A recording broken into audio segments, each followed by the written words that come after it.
বিশ্বে এমন কিছু পশু পাখি আছে যারা সেনাবাহিনীর বড় বড় অফিসারদের থেকেও বেশি ক্ষমতাবান।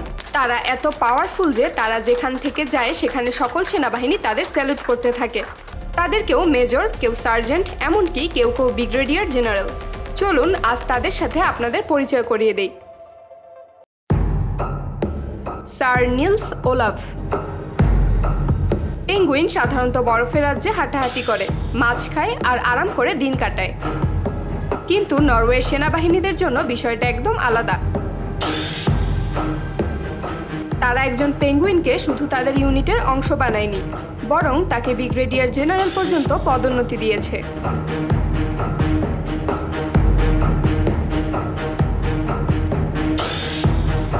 এই কিংবদন্তি পেঙ্গুইনের নাম স্যার নিলস ওলাফ, যিনি নরওয়ের এডিনবার্গ চিড়িয়াখানায় থাকেন।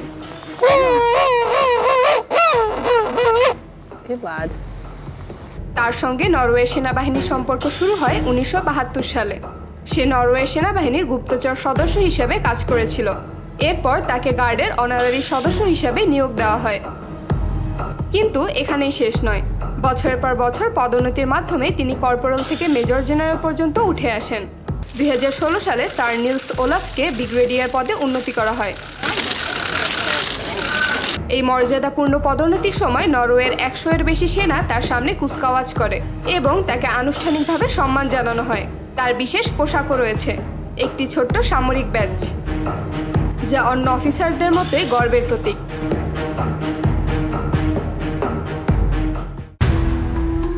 উইলো, এই বিড়ালটিকে দেখুন। আপনি আমেরিকার প্রেসিডেন্টের আশেপাশে যেতে পারেন আর না পারেন, এই বিড়াল সবসময় হোয়াইট হাউসে থাকে। হোয়াইট হাউসে ইঁদুর ধরার জন্য দীর্ঘদিন ধরে মিলিটারি বিড়ালদের রাখা হয়েছে। তবে এই বিড়াল সাধারণ বিড়াল না, এই বিড়াল চিফ মাউজার বা প্রধান ইঁদুর শিকারী হিসাবে কাজ করে। 1990 দশকে প্রেসিডেন্ট বিল ক্লিন্টনের প্রশাসনের সময় সক্স নামে একটি কালো সাদা রঙের বিড়াল ছিল হোয়াইট হাউসের সবচেয়ে জনপ্রিয় সদস্যদের একজন। এটি শুধু ইঁদুর ধরার কাজ করত না, বরং সংবাদ মাধ্যমে ব্যাপক জনপ্রিয়তা পেয়েছিল।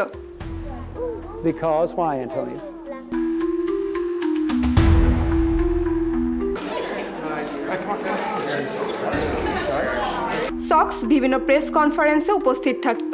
পরে জর্জ ডব্লিউ বুশ প্রশাসনের সময় হোয়াইট হাউসে বিড়াল ছিল না, তবে ডোনাল্ড ট্রাম্পের মেয়াদের শেষের দিকে আবার বিড়াল আনা হয়েছিল। প্রেসিডেন্ট জো বাইডেন থাকাকালীন উইলো নামে একটি ধূসর রঙের বিড়াল হোয়াইট হাউসে কাজ করত। এটি মূলত ইঁদুর ধরার কাজে পারদর্শী হয়ে নিয়োগ পায়। কিন্তু পরে এটা প্রেসিডেন্ট বাইডেনের স্ত্রীর অত্যন্ত প্রিয় হয়ে ওঠে। এই বিড়াল হোয়াইট হাউসের করিডোরে হাঁটাহাঁটি করতে থাকে এবং প্রায়শই গুরুত্বপূর্ণ ব্যক্তিদের সাথে তাকে দেখা যায়। সক্স ও উইলো এর মতো বিড়ালগুলো শুধু ইঁদুর শিকারী নয়, বরং আমেরিকার রাজনৈতিক পরিবারের একজন সদস্য বলতে পারেন। বার্মিজ। রানী দ্বিতীয় এলিজাবেথ ঘোড়াদের পছন্দ করতেন। তার সবচেয়ে বিখ্যাত ঘোড়ার মধ্যে অন্যতম ছিল বার্মিজ, যেটি 1969 সালে কানাডার রাজকীয় অশ্বারোহী এক পুলিশ তাকে উপহার দেয়। রানী এই ঘোড়াটিতে চড়ে দীর্ঘ 18 বছর ব্রিটিশ সামরিক কুচকাওয়াজে অংশগ্রহণ করেছে। 1981 সালে এক ব্যক্তি এই অনুষ্ঠানে রানীর দিকে বন্দুক তাক করে গুলি চালায়, কিন্তু বার্মিজ ভয় না পেয়ে স্থিরভাবে রানীকে বহন করে। এই কারণে এই ঘোড়াটিকে বিশ্বের সবথেকে সাহসী রাজকীয় ঘোড়া বলা হয়। রানীর শেষ সময় প্রিয় ঘোড়াগুলোর মধ্যে অন্যতম ছিল ইমা, যা একটি ফেল পনি জাতের ঘোড়া। 2022 সালে রানীর মৃত্যুর আগেও এটি রানীর ব্যক্তিগত সঙ্গী ছিল। বার্মিজ ঘোড়াটি একবার রানীর জীবন রক্ষা করেছিল, যা এটিকে রাজকীয় সম্মাননা পাওয়ার যোগ্য করে তোলে। এই রাজকীয় ঘোড়া ব্রিটেনের ইতিহাসে সবচেয়ে সম্মানিত হয়ে থাকবে। চিকুইরেট পিজন। কবুতরের মধ্যে সবচেয়ে বিখ্যাত এবং সম্মানিত একটি কবুতর হলো চিকুইরেট পিজন, যেটি দ্বিতীয় বিশ্বযুদ্ধের সময় ব্রিটিশ সেনাবাহিনীর সাথে যোগ দিয়েছিল। এটি ছিল বিশ্বযুদ্ধের সময় বীরের মর্যাদা পাওয়া একটি কবুতর, যার সাহসিকতা এবং অবদান অবিশ্বাস্য। চিকুইরেট পিজন ছিল একটি প্রশিক্ষিত পিং পং পিজন। যেখানে রেডিও বা টেলিভিশন ছিল না, সেখানে এই কবুতর বার্তা পৌঁছে দিত।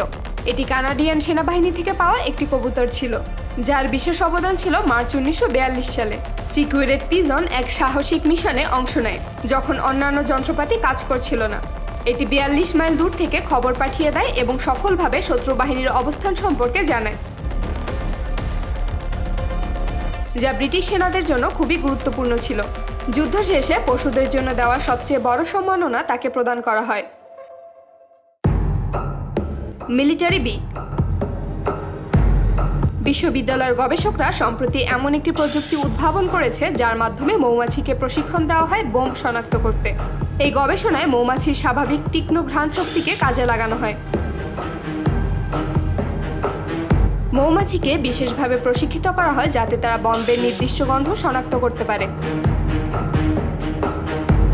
মৌমাছিদের বম্বের গন্ধ শেখানো হয় এবং যখনই তারা এই গন্ধ পায় তখন তারা বিশেষভাবে একটি সংকেত প্রদান করে যা গবেষকদের বোম খুঁজতে সাহায্য করে। এই প্রশিক্ষণ প্রক্রিয়ায় মৌমাছিরা গন্ধ শনাক্ত করতে পারলে পুরস্কার হিসেবে চিনির পানি দেওয়া হয় যেন তারা কাজটি আবারও করতে চায়। সন্ত্রাসী হামলার ঘটনা ঠেকানোর জন্য বিশেষত বিমানবন্দরে বা অন্যান্য গুরুত্বপূর্ণ স্থানে এই মৌমাছিদের ব্যবহার করা হয়। মৌমাছিদের ব্যবহার করার প্রধান সুবিধা হলো তারা খুবই ছোট এবং দ্রুত কাজ করতে পারে, যা বড় যন্ত্রপাতির তুলনায় অনেক বেশি দ্রুত। Handler Rex. সম্প্রতি রেক্স নামের একটি কুকুরকে K9 hero of the year সম্মাননা দেওয়া হয়েছে। রেক্স ছিল নিউ ইয়র্ক সিটি পুলিশ ডিপার্টমেন্টের সদস্য এবং 2011 সালে একটি সন্ত্রাসী হামলার চেষ্টার সময় গুরুত্বপূর্ণ ভূমিকা পালন করে। রেক্স তার মালিককে সহায়তা করে বিপজ্জনক পরিস্থিতি থেকে উদ্ধার করতে এবং বেশ কিছু সন্দেহভাজনকে গ্রেফতার করার জন্য সহায়তা করে। তার সাহসিকতা এবং নিরলস পরিশ্রমের জন্য তাকে এই পুরস্কার দেওয়া হয়। রেক্সের প্রশিক্ষণ এবং দক্ষতার কারণে সে কেবল পুলিশ বাহিনীর জন্যই নয় বরং সাধারণ মানুষের জন্য এক ধরনের সুরক্ষা হয়ে উঠেছিল। রেক্সের কর্মকাণ্ড তাকে বিশ্বজুড়ে সম্মান এবং প্রশংসা এনে দেয় এবং বর্তমানে একটি জীবন্ত কিংবদন্তি হিসেবে মনে করা হয়।